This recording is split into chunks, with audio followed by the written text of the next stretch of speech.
안녕하세요. 사연을 부탁해입니다. 오늘의 사연을 소개하겠습니다. 지금은 세월이 한참 흘러서 이젠 중년의 아저씨가 되었지만 저는 아직도 그때 그 시절 먹던 누룽지가 그립기만 합니다.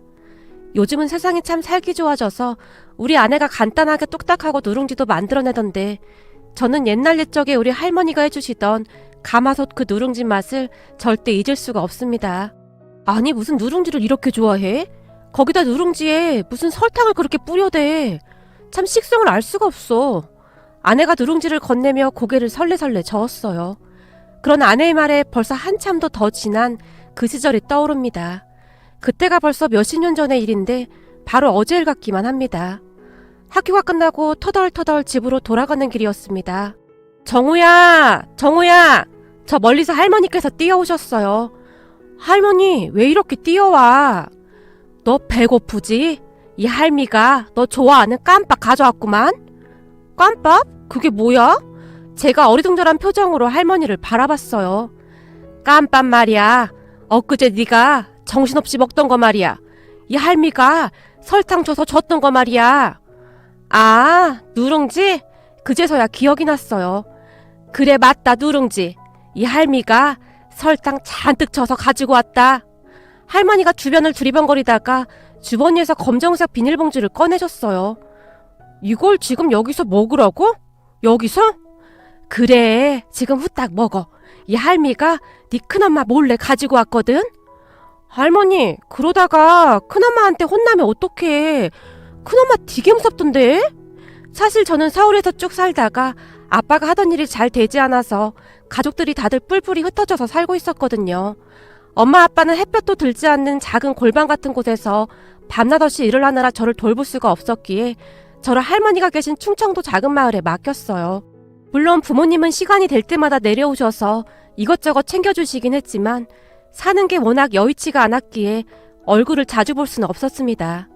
큰 집에 사는 것은 생각보다 불편한 게 많을 수밖에 없었어요. 특히나 큰엄마가 그렇게 눈치를 줬거든요. 우리 부모님이 한 달에 얼마씩 돈을 보내고 있었지만 큰엄마는 저를 그저 눈의 가시처럼 생각했으니까요. 그때 당시 큰 집은 까만 가마솥에 밥을 했었습니다.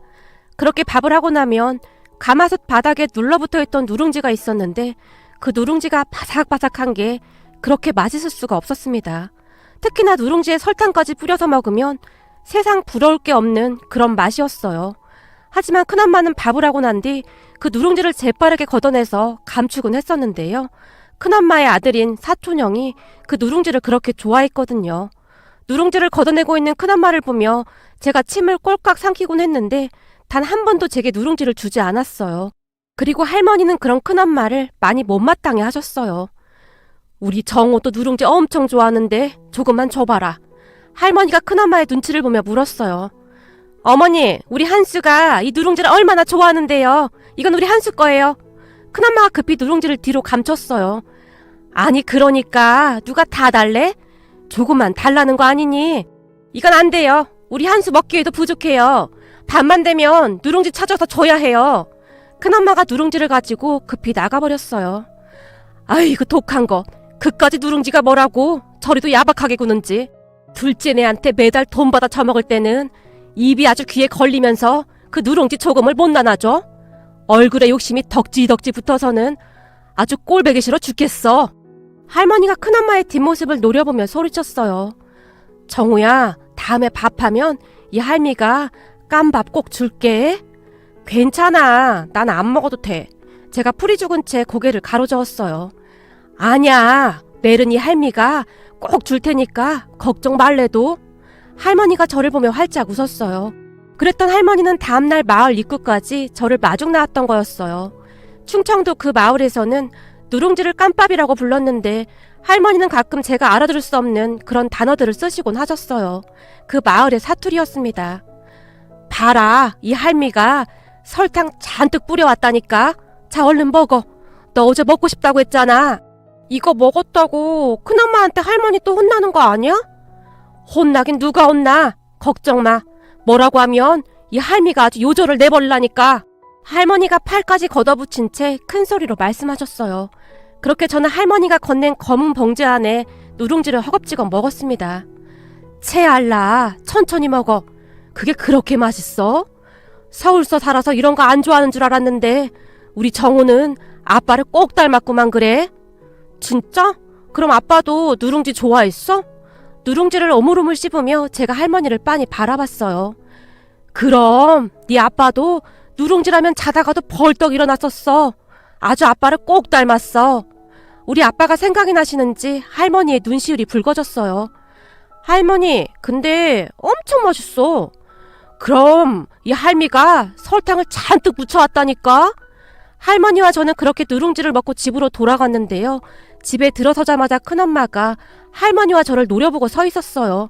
어머님, 집에 있던 누룽지 어머님이 가져갔죠? 그래, 딱 반만 가져갔는데 그게 무슨 문제라도 있는 거냐? 할머니가 딴청을 비우듯 주변을 두리번거리며 말했어요. 그거 우리 한수 거라고 말했잖아요. 근데 그걸 왜 가져가시는 거예요? 부하가 치밀어 오르는지 큰엄마가 눈까지 치켜뜨고 서 있었어요. 아니, 다 가져간 것도 아니고 조금 가져간 거 아니냐? 나머지 남은 건 네 아들 먹이란 말이야. 그게 뭐라고 감히 시애미한테 눈까지 치켜뜨고 그렇게 호들갑을 떨어대는 거야? 할머니가 허공에 삿대질까지 하며 큰엄마를 노려봤어요. 우리 한수한테는 그것도 부족하단 말이에요. 근데 그걸 가져가면 어떡하냐고요? 우리 정호도 그거 먹고 싶다잖니. 조금 나눠 먹은 거 가지고 웬 호들갑이야 호들갑이. 제가 절대 손대지 말라고 했잖아요. 순간 큰엄마의 쩌렁쩌렁한 목소리가 마당을 가득 메웠어요. 아니, 이게 보자 하니까 어디서 감히 시애미한테 그따위로 행동을 해? 내가 그동안 집안 시끄러질까봐 꾹 참았었는데 이런 싹퉁 바가지 없는 것이 그까지 누룽지 때문에 어디다 대고 시애미한테 눈까지 부러뜨고 대들긴. 할머니가 두리번거리더니 마당에 있던 수도가로 가서는 수돗물을 틀었어요. 그리고는 물이 나오고 있던 긴 호스를 들어서 큰엄마에게 뿌려대기 시작했어요. 지금 뭐 하는 거예요? 네 그 더러운 심보를 다 씻어내는 중이다. 왜? 네 자식 귀하면 남의 자식도 귀한 법이야. 정우 부모한테 돈 받을 때는 해벨레 해서 걱정 말라고 큰소리 쳤으면서 그까지 누룽지가 아까워서 그지랄이야 그지랄이? 할머니가 계속해서 호스로 물을 뿌려댔어요. 그만하라고요! 큰엄마가 소리를 지르며 사방으로 뛰어다녔어요. 그 바람에 동네 사람들이 구경까지 왔습니다. 아니, 이게 뭔 일이야 그래? 누군가 물었어요. 몰라요. 지금 젖은 며느리 물벼락 맞고 난리가 났구만요. 아유, 내 속이 다 시원하네. 젖은 며느리가 그동안 좀 못되게 굴었어요. 한 번쯤은 혼쭐이 나야 해. 잘한다 잘해. 그러니까 욕심만 덕지덕지 붙어서 지랄 발광을 하더니만 아주 꼴 좋다. 동네 사람들이 담벼락 위에 얼굴만 빼꼼히 내민 채 다들 한마디씩 하고 있었어요. 한수 할멈이 아주 잘하는구만. 더 세게 해야지 더 세게. 그리고 호수를 막 흔들어야지. 그렇지 아주 잘하네 그래. 누군가 응원까지 하고 있었어요. 그렇게 마당과 마루가 난장판이 났고 큰엄마는 물벼락을 맞은 채 몸을 부르르 떨어대고 있었어요. 어떠냐? 네 욕심부가 좀 씻겨나갔냐? 할머니가 큰엄마를 한껏 노려봤어요. 어머님, 도대체 이게 무슨 짓이에요? 무슨 짓이긴 무슨 짓이야. 네 욕심부 씻겨내려고 그러지. 아직도 정신을 덜 차렸나 보구나. 라며 할머니가 다시 수돗물을 틀기 시작했어요. 그만하시라고요. 큰엄마가 이리저리 피하며 다시 소리를 질러댔어요. 그리고 얼마 후 큰아빠가 급히 집으로 들어왔는데요. 어머니, 지금 뭐 하시는 거예요? 말로 하세요, 말로. 왜? 너도 뿌려주래? 알겠어. 다 잘못했으니까 제발 그만 좀 하세요. 지금 동네 사람들 구경하고 난리예요. 큰아빠가 할머니에게 달려들어 들고 있던 호수를 낚아채버렸어요. 내가 그동안 우리 정호 때문에 참고 있었는데 이건 해도 너무하지 않냐? 애비 너랑 내가 없을 때 우리 정호한테 심부름이란 심부름은 다 시키고 얼마나 못되게 굴었는지 알기나 해? 지금 동네에 소문이 파다해. 그리고서는 우리 앞에서는 아주 잘하는 척 그러지 않았냐? 애미 너는 내가 모르는 줄 알았지? 아무리 감추려고 해봐라. 애미 네 시커먼 속이 감춰지나? 그동안 네 처가 정호한테 어떻게 했는지 동네 사람들한테 한번 다 물어봐. 인간이라면 그렇게 못한다. 네? 그게 무슨 말씀이세요? 그러니까 우리 집사람이 정호한테 그랬단 말입니까? 한수 엄마 당신이 말해봐. 지금 이 말이 다 참말이야? 그 순간 큰아빠의 눈에 분노가 가득해 보였어요. 아니, 그게 정말 잘못했어요. 저도 처음에는 안 그랬는데 이래저래 짜증이 나다 보니 그랬어요. 잘못했어요. 큰엄마가 고개를 푹 숙인 채 울먹였어요. 너도 자식 키우는 사람이 어쩌면 그럴 수가 있느냔 말이야. 그러다 천벌 받는 거야. 내가 오죽했으면 이러겠냐? 할머니께서 큰엄마를 다시 노려보셨어요. 집안 꼴 아주 잘 돌아간다. 세상에나 큰엄마란 사람이 아주 잘하는 짓이다. 큰아빠가 큰엄마를 노려봤어요. 니들 내 말 잘 들어.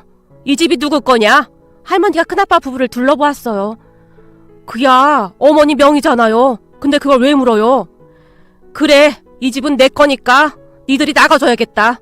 그리고 너 농사 짓는 땅도 내 거니까 그것도 돌려주고 나가거라. 니들이 나를 모시고 사는 거라고 생각하고 있나 본데 따지고 보면 니들이 얹혀 사는 거 아니겠니? 그러니까 나가거라. 그까지 누룽지 하나 제대로 못 먹게 하는 니 처랑은 절대 같이 못 산다. 어머니, 그게 무슨 말이에요? 그리고 누룽지는 또 뭔 말이에요? 큰아빠가 당황한 듯 어쩔 줄을 몰라 했어요. 그걸 왜 나한테 묻고 난리야? 누룽지에 미쳐서 날뛰는 니 처한테 물어봐. 다 필요 없어. 오늘 당장 짐 싸서 둘 다 나가. 할머니의 목소리가 카랑카랑하게 울려나왔어요. 아이고, 이게 다 뭔 난리야? 그렇게 서 있지만 말고 당신이 말 좀 해봐. 큰아빠가 놀라서 이미 혼이 반쯤 나간 큰엄마의 팔을 잡아당겼어요. 어머님, 제가 잘못했어요. 다시는 안 그럴게요. 다 필요 없다. 당장 짐 싸서 나가. 나는 이 집에서 우리 정호가 좋아하는 누룽지 실컷 먹으면서 살아야겠으니까. 어머님, 제가 잘못했어요. 다시는 안 그럴게요. 혼비백산한 큰엄마가 물로 질퍽해진 땅바닥에 무릎까지 꿇었어요. 내가 그동안은 그냥 참고 또 참았어. 근데 계속 참기만 하니까 하루 강아지 범무서운 줄 모르고 기가 오르더구나. 그러니까 사람이 잘해줄 때 눈치껏 잘해야 할 거 아니야.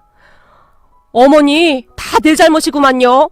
큰아빠가 고개를 푹 숙인 채 눈물을 뚝뚝 흘리셨어요. 내가 잘못했어요. 한 번만 용서해주세요. 큰엄마의 얼굴도 이미 눈물 범벅이었어요.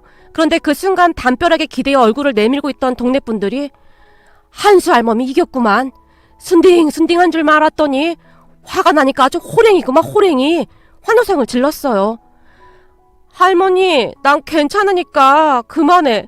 큰엄마가 가끔 나한테 과자도 사주고 그랬어. 큰엄마도 힘들어서 그랬던 거야. 그러니까 큰엄마한테 너무 뭐라고 하지 마. 제가 할머니의 팔을 잡고 흔들어댔어요. 제 기억 속에 그때의 기억이 또렷하게 남아있는데요. 아마도 눈칫밥을 먹고 살았던지라 큰집 가족들에게 항상 미안했던 것 같아요. 정우야, 이게 다 큰아빠 잘못이야. 큰아빠가 잘 챙겼어야 했는데 정말 미안하구나. 큰아빠가 땅바닥에 주저앉아 통곡을 하셨어요. 큰아빠, 나 진짜 괜찮아. 그러니까 울지 마. 그렇게 우리 모두는 눈물콧물 다 흘리면서 한동안 다 같이 목 놓아 울었습니다. 그날 밤 잠을 자기 위해 할머니 옆에 누웠는데요. 정우야, 네 큰엄마가 욕심이 많아서 가끔 그러긴 하지만 그래도 널 돌봐주고 있는 건 맞으니까 너무 미워는 하지 마. 알았지? 응, 알겠어. 근데 아까 할머니 완전 멋졌어. 호수로 막 물벼락 날리는 거 진짜 멋졌어. 예끼 녀석아, 멋질 것도 많다. 할머니가 제 머리를 쓰다듬어 주셨어요. 그 뒤부터 제 생활도 아주 좋아졌는데요. 큰엄마가 다시는 눈치를 주지 않았거든요. 사실 큰엄마에게 서운한 부분이 전혀 없을 수는 없었겠지만 할머니 말씀처럼 감사한 마음도 많았어요. 남의 자식 거두는 일이 절대 쉬운 일은 아니었을 테니까요. 그렇게 몇 년 뒤 우리 부모님의 자리가 잡혔고 저는 다시 서울로 올라왔습니다. 그런데 서울로 올라오고 한동안은 우리 할머니가 설탕 잔뜩 묻혀서 주시던 누룽지가 눈에 밟힐 정도였어요. 그런 할머니 덕분에 저는 잘 컸고 나름 부족함 없이 지금도 잘 살고 있습니다. 우리 할머니께서는 지금 90이 넘으셨는데 아주 정정하시답니다. 요즘은 시골에서 몇 달 지내시다가 또 몇 달은 우리 서울집에 올라와 계시는데요. 서울 생활이 지겨워질만 하면 다시 고향으로 내려가신답니다. 식사도 잘 드시고 그렇게 건강하실 수가 없습니다. 어렵던 시절 할머니께서 많이 도와주셨던지라 엄마는 할머니께 항상 감사한 마음으로 사세요. 그래서 그런지 엄마는 할머니를 모시고 이곳저곳 구경도 다니시고 맛있는 음식도 많이 사드리고 있으세요. 우리 어머님 아니었다면 그때 그 힘든 시절 못 견뎠을 거예요. 이래서 자식은 평생을 살아도 부모 마음을 못 헤아린다고 하나 봐요. 어머님, 건강하게 오래오래 사셔야 해요. 세상이 참 좋아져서 갈 데도 많아졌고 맛있는 것도 많아졌잖아요. 오랫동안 다 누리셔야죠. 아셨죠? 엄마가 생선가시를 발라서 할머니 밥그릇 위에 올려드리며 조용히 눈물을 훔치셨어요. 그 모습을 보고 있는데 저도 모르게 눈시울이 붉어졌습니다. 그때 그 시절 아들 며느리가 손자를 맡기고 돌아섰을 때 우리 할머니의 마음은 얼마나 쓰리고 아프셨을까요? 하지만 아들 며느리 앞에서 어떠한 내색도 하지 않은 채 괜찮다. 아직 젊은데 뭐가 걱정이야. 그러니까 어깨 펴라. 라며 할머니께서 엄마 손에 금반지랑 이것저것을 꼭 쥐어주셨다고 하네요. 그때 그 금부치가 얼마나 꼭꼭 쌓여있던지 그걸 받고 서울로 올라오는 내내 눈물이 멈추질 않더구나. 엄마는 틈만 나면 제게 그때 이야기를 하시곤 하셨어요. 그 뒤 다행히 부모님은 다시 재기를 하셨고 힘들 때 항상 뒤에서 든든하게 지켜주시던 할머니께 항상 감사한 마음으로 살고 계신답니다. 앞으로도 우리 할머니께서 건강히 오래오래 사셨으면 좋겠습니다. 오늘의 사연은 여기까지였습니다. 즐겁게 보셨다면 구독, 좋아요 부탁드립니다. 고맙습니다.